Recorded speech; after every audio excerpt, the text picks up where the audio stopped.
2 new Democrats will be sworn in to the U.S. Senate on Wednesday, narrowing the Republican majority and complicating efforts by Majority Leader Mitch McConnell to advance the White House's legislative agenda before the November midterm elections. Doug Jones, the first Alabama Democrat elected to the Senate in a quarter century, is one of 2 new members who will take the oath of office on the Senate floor at noon. The other is Minnesota Lieutenant Gov. Tina Smith, who was appointed to replace Al Franken following the Democrats' resignation over accusations of sexual misconduct. Smith also plans to compete in the special election taking place in November to complete the final 2 years of Franken's term. They will narrow the Republican majority to 51 to 49. Jones, 63, will represent one of the most conservative states in the nation and is stressing his desire to work with both parties. He will be under pressure to find some areas of agreement with Republicans and has cited the funding of infrastructure improvements as one possible avenue.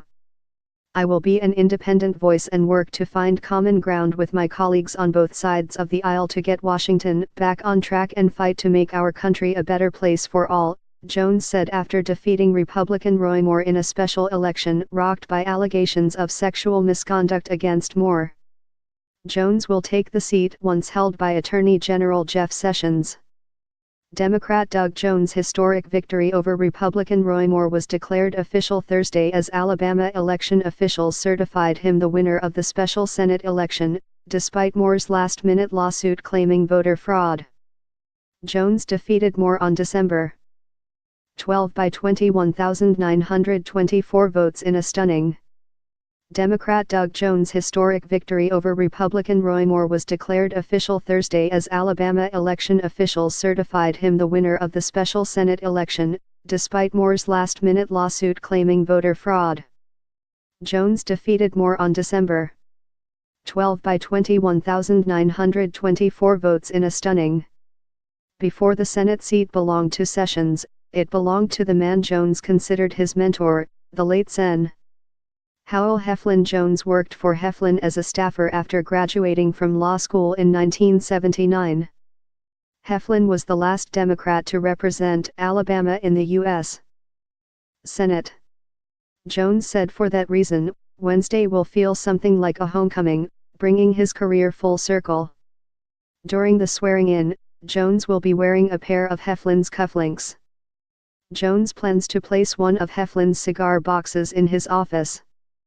To be able to have done the things I've done and end up back here is just a remarkable thing, Jones said. I am looking forward to getting my feet wet and getting to know my colleagues and jumping into the action.